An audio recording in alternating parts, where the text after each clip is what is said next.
Drop. Love, I'll see you later. Love, I'll see you later. I'm busy chasing paper. Hello, fly girls and fly guys. Welcome to the ButHerFly Boudoir. So we are back with another review for Chasing Dallas Season 2, Episode 2.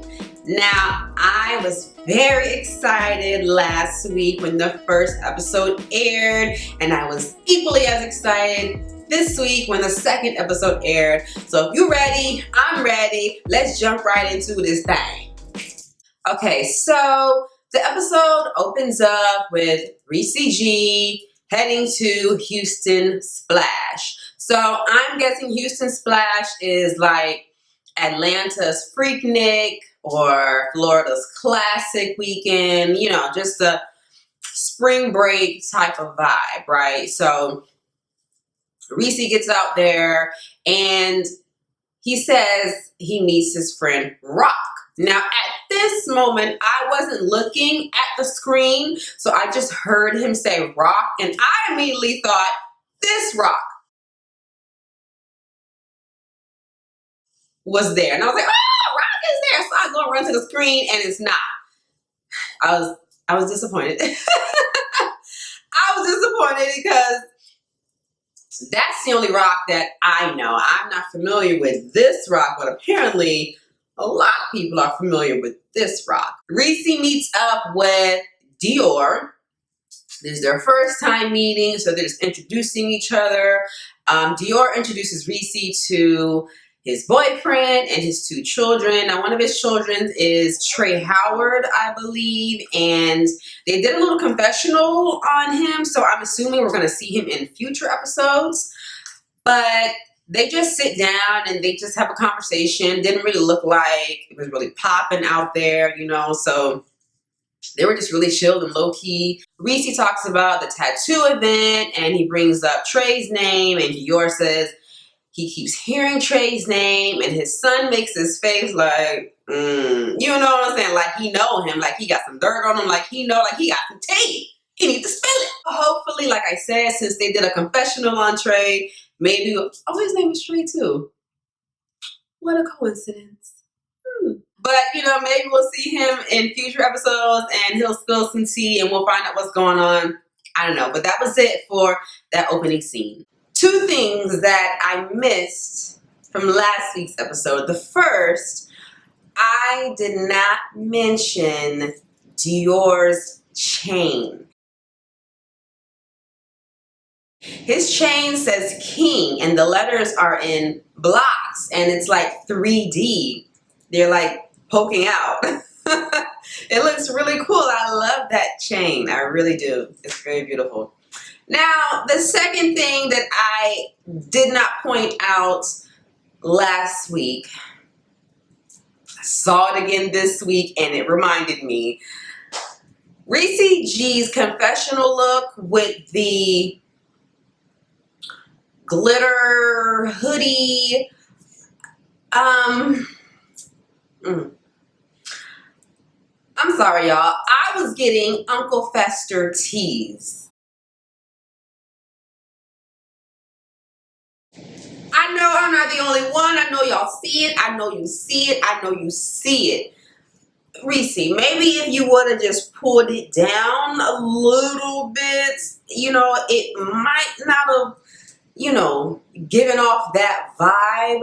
But I don't know, like, in the scenes, he has like a low fade, but in the confessional, you know, it looks like he's bald. So that's what I'm seeing. So next, we are headed to Markel's new apartment. It looks great. It looks fabulous. The decor is nice.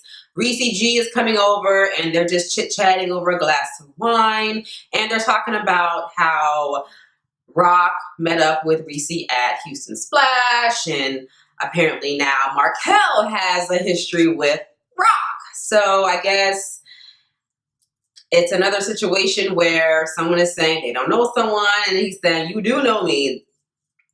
we've heard this type of conversation before, right?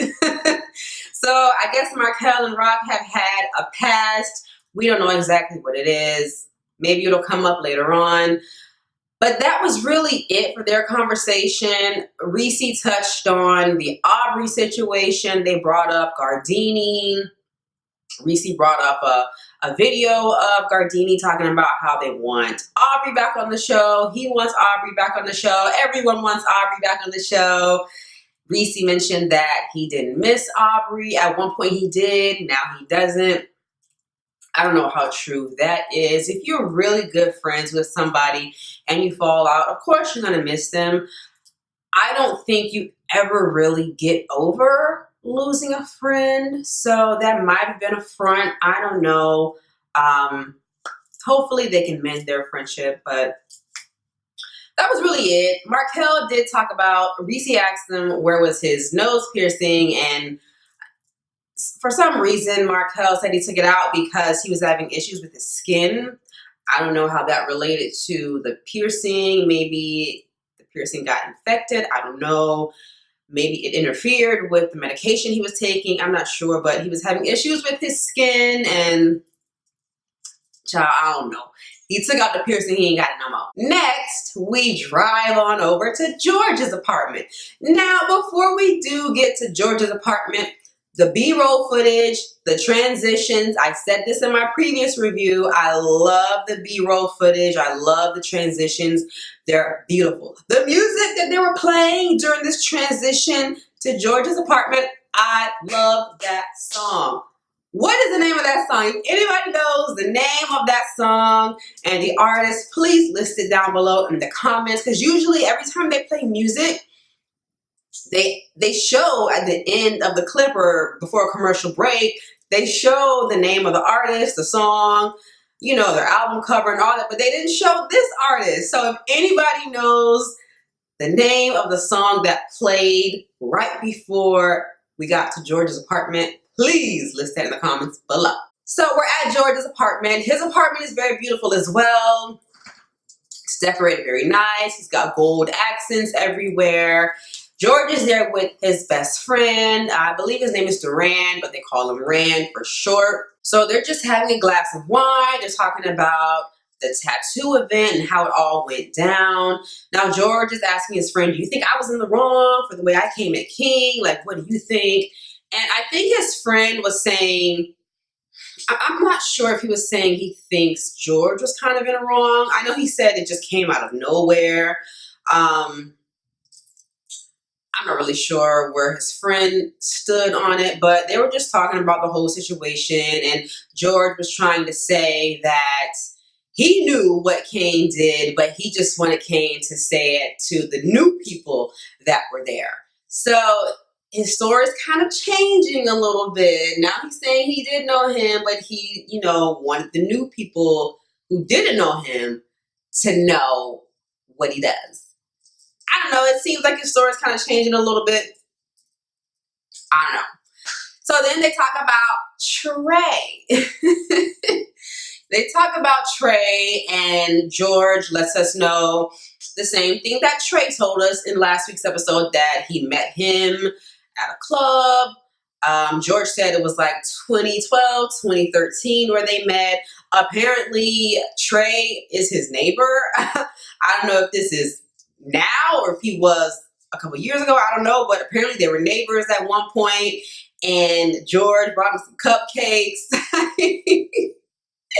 You know, a friendly neighbor gesture. You know, usually it's like pie, right? You bring in pie. I don't know, but he brought him some cupcakes. So I don't think they ever had a sexual past, but apparently maybe his friend might have, because it comes out that Rand knows Trey as well. And so George is like, have you had with Trey? And his friend said he hadn't, but then he laughed. So you never know. You never know. Maybe something's going to come out later on during the season. I don't know. That was it for the conversation between George and Rand. So, you know, a little kiki, a little bit of shade. We'll see what happens later on. So the next we have a little commercial break, and we meet my girl again, Imani Van Zap, and she is here to fix your shit. So this is the first time we are hearing commentary from Imani Van Zap, and she is going in a little bit on Ariel O'Hara, George, and King Kane. Now, she kind of came for Ariel. She was giving her kudos and props to her designs, saying she's very talented, but then she threw some shade in and said, I want your everyday wear to be just as fabulous as your designs. And then they're gonna throw in a clip of Ariel when she went to go meet Dior at his place, and she had on like some black leggings and like a black spaghetti strap top. I'm like, come on now, don't do my girl Ariel, don't do her like that. So then Imani gets on to George, and she's just talking about how George really needs to humble himself and he's doing too much, he's being extra, he needs to bring it down. Which I agree. I think we all can agree George is trying to play it up for the cameras. He's trying to get that camera time. And you know what? I'm not mad at it. You know what I'm saying? You're on a TV show, so of course you want to get camera time. The more camera time, the more money you make or potential money you can make from maybe sponsors or whoever's watching. So I get it. I get it. Then she throws King Kane into it. Poor King Kane. Everyone is coming for King Kane from every single direction. He can't catch a break. So Imani says King Kane's designs are starting to look crafty. Now, King Kane has said himself that his style is very eclectic, it's very grunge, hot topic, and to each his own. You know what I'm saying? Everyone's look isn't for everyone, and just because it's not your cup of tea, that doesn't mean it's not a dope look. What looks good on him may not look good on you. You know, to each his own. Everyone has their own style. So people just need to stop coming for Kane. Stop trying to diss him. Stop with the paper clips. Let the boy make his clothes how he want to make his clothes. That was Imani Van Zap's commentary, letting them know to fix their shit. Next, we go over to Ariel O'Hara's apartment. Now, her apartment is beautiful. I love her decor. Ariel, give me that couch.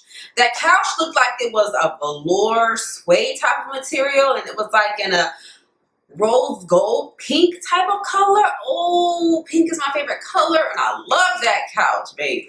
So Ariel's friend is coming over to her place, Lana O'Hara, and I was getting very much so Carmen Carrera teas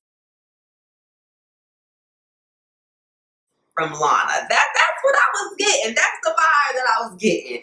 So, you know, they're just having a little girl talk. And Lana came over to talk to Ariel about making a dress for her. She's going to some event, and so she wanted Ariel to style her. So they're just having girl talk.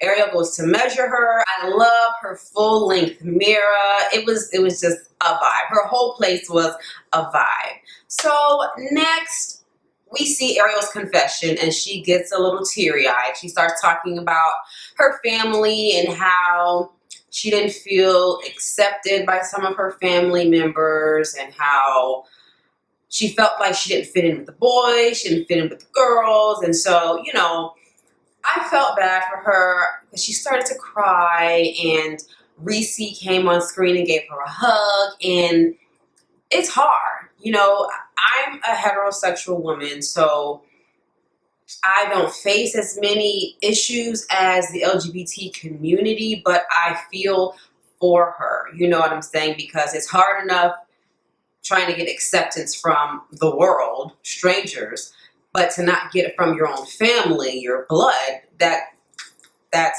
hard as well, because that's supposed to be unconditional love, right?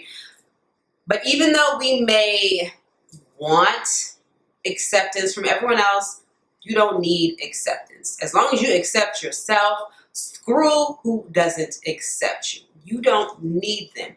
they're not worth being in your life if they don't accept who you are. So as much as it hurts, and I know it hurts, hopefully she's able to find some way to cope and heal from this, you know. She seems like she's got a good friend in Lana and Dior, and, you know, hopefully she builds friendships with people on the cast and, you know, will keep her grounded. So, so next we transition. There's a transition period, and the song that they're playing, I have heard this song. This is now the third time that I've heard this song. So apparently no one has exclusively bought this track, okay? Because the first time I heard this song was from Charlie Exile from G Status ATL Hustle.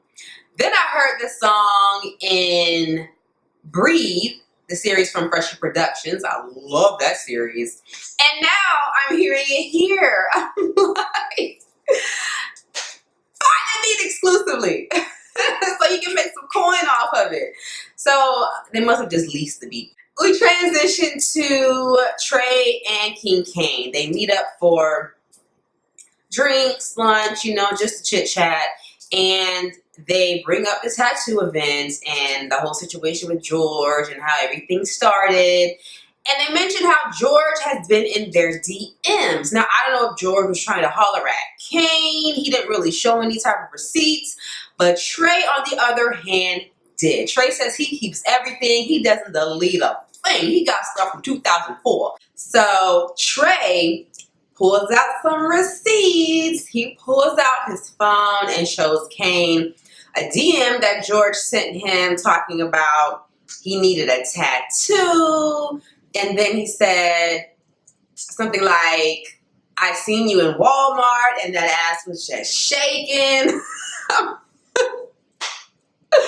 Like, whoa. Apparently, George and Trey, they know each other. George knows Kane. I don't know what kind of game George is trying to play, but people got receipts, so come on now, George.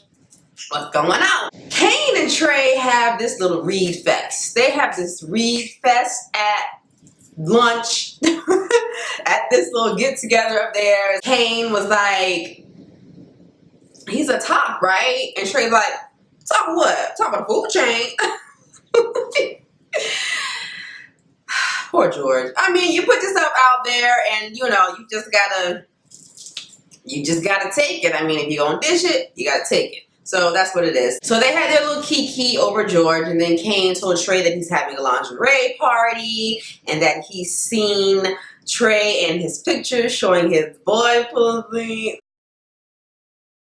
Now, I seen a picture that they put up of Trey, and I'm like, okay, Trey. I like Trey's build.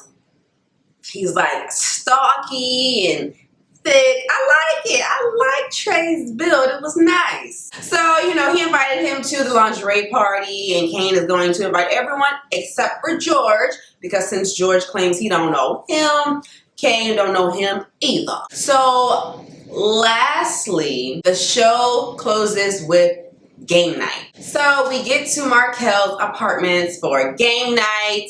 I'm quite sure this is the clubhouse that they're in. It's very beautiful. I mean, we've seen Markel's apartment, so the clubhouse, of course, is going to be beautiful as well. So we first see Premier, I believe. Premier is the first to show up. And let me tell you, Premier, baby, Premier is a snack. I seen him on a live with Ricci G, Dior, and Ariel O'Hara.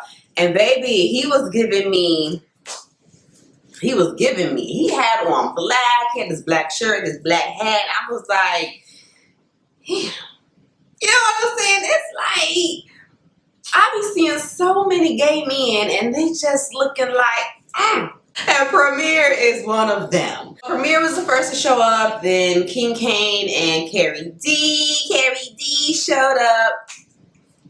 George was next. Then Ricci G, Dior, Ariel O'Hara, Wuda was there, Big Booty Wuda. I believe Rock came as well. So everybody was there. Everybody was there in the clubhouse. Everybody was drinking. enjoying themselves. Well, next thing you know, George interjects into the conversation and he says, I believe he said he wanted to give Kane an apology, but he also felt like he deserved one as well. This is when King Kane introduces us to Georgina. He lets Georgina know, if you expect an apology from me, you better go out there and dig a grave and jump in it. Kane was not here for it at all. He was not apologizing at all. George, you came for me, so I had to come for your neck. I don't know what George expected. I don't know why he expected an apology. I mean, they both could have said something like, all right, you said some things, I said some things. We could just squash it and move on. I don't know. But Kane wasn't trying to hear it, so the beef continues. I'm here for it. I'm pretty sure y'all are here for it. I mean, that's what we like, right? We like the mess, so you know, we'll see how long this goes on. So that was season 2, episode 2 of Chasing Dallas. If you guys enjoyed this video, please hit that thumbs up button. If you have any comments, any questions, anything that I've talked about, please feel free to leave them in the comment box down below. And if you are not a fly girl or a fly guy yet, what are you waiting for? Subscribe to the channel. All right, guys, you can follow me and add me on Instagram and Snapchat at Madame _ButHerFly. All right? Until next time, guys, please remember, stay focused, stay laughing, stay yourself, stay fly.